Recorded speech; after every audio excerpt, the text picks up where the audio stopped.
Chaque folie possède une part de vérité, et chaque vérité, bonne ou mauvaise, possède sa propre folie. Je m'appelle Chris Tudami, shérif de la Nouvelle-Orléans, et l'histoire que je laisse derrière moi gardera une trace de cette folie. Celle d'un monde dont je n'ai pu entrevoir que l'infime noirceur dissimulant quelque chose d'encore plus immense et incontrôlable. Petit, j'avais peur du noir. Je laisse toujours une lampe de chevet allumée, pour garder le contrôle sur ce que je pouvais voir dans ma chambre au moment de dormir, au cas où je me réveillais durant un mauvais rêve. Cela me rassurait. Ma grand-mère un jour m'a dit, « Les gens ont peur du noir, car ils ont peur de ce que l'on ne voit pas, de l'inconnu. Ils se sentent impuissants face à l'incapacité à réagir à un danger, dont ils ne distinguent pas les formes. Mais n'aie pas peur du noir mon garçon, si tu possèdes la lumière, rien ne pourra t'atteindre. » À cette époque, je n'avais pas très bien compris ce qu'elle avait voulu dire, mais depuis ce jour, je ne sors jamais sans une source de lumière. Je menais une petite vie tranquille avec ma femme et mon fils Josh, malgré un taux de criminalité conséquent dans notre petite ville. Je m'étais toujours fait la promesse de faire diminuer ce taux, pour apporter tranquillité aux habitants de cette ville, mais surtout, à ma famille. Mais un après-midi d'été, tout a changé. Ce jour-là, Margaret était partie avec Josh rendre visite à une amie. Moi, j'avais été appelé sur une affaire sordide. Une scène de crime comme jamais je n'en avais vu auparavant.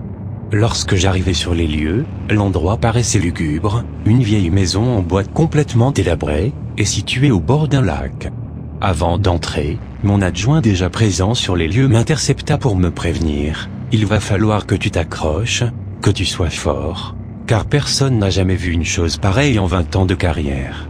Lorsque je vis la scène, je pus voir un salon, dont les murs étaient recouverts de signes étranges et mots tels que Kali, Sainte Vénérée, ou Kali notre Rédemptrice, écrits dans une couleur pourpre pareille à du sang.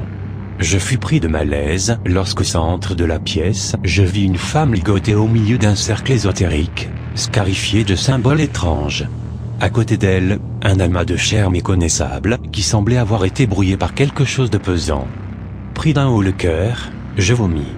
Mon adjoint m'informa que l'homme à l'origine de cette horrible scène avait dit Sainte Kali, lavera votre noirceur, avant de recevoir une balle dans la tête. Après ça je fus congédié par mon adjoint, qui m'ordonna de me reposer pour quelques jours. Mais la nuit tomba si vite. Lorsque je suis arrivé à la maison, il n'y avait personne. Mais en allumant la lumière, je vis une note sur laquelle était écrit « Votre famille m'appartient. Jusqu'à ce que vous me donniez ce qu'il m'est dû, cette famille sera mienne. Rendez-vous sur les bords de la rive nord à l'extérieur de la ville, vous recevrez les instructions. » C'était signé l'ombre. Cette lettre me fit l'effet d'une bombe et me glaça le sang jusqu'aux os. À ce moment-là, ma tête était si lourde et douloureuse, je ne comprenais pas ce qui se passait. Soudain, la lumière disjoncta et je me retrouvai dans le noir avec ma lampe à dynamo.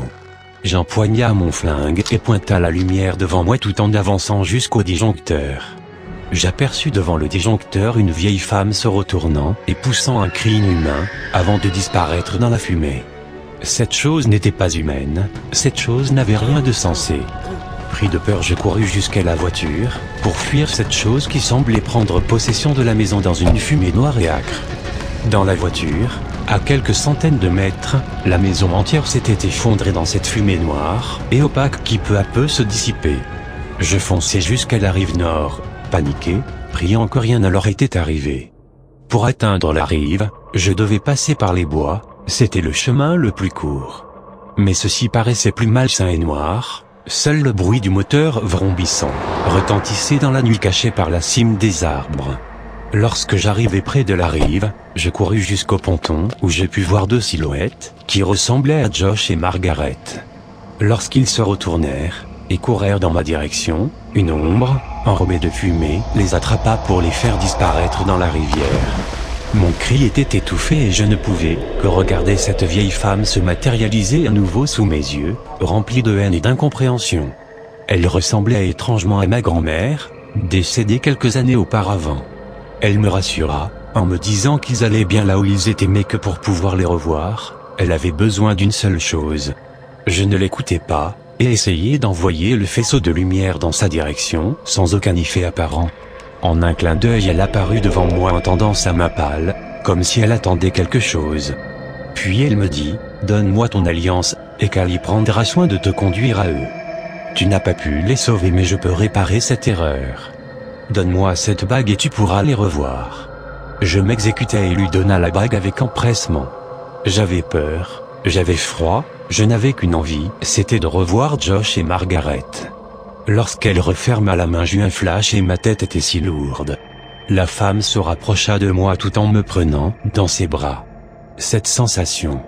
C'était si froid, et si doux, si obscur et généreux à la fois. Des larmes coulaient de mon visage sans comprendre la provenance. Elle se rapprocha de mon oreille et me murmura « C'est fini maintenant, je t'emmène les voir », puis m'empoigna fortement tout en se laissant tomber au fond du fleuve. Durant cette chute au fond des profondeurs de l'obscurité, je sentais les ténèbres m'envahir petit à petit. Soudain je compris, quoique trop tard, la signification de la phrase de ma grand-mère. « Si tu possèdes la lumière en ton cœur, rien ne pourra t'atteindre. »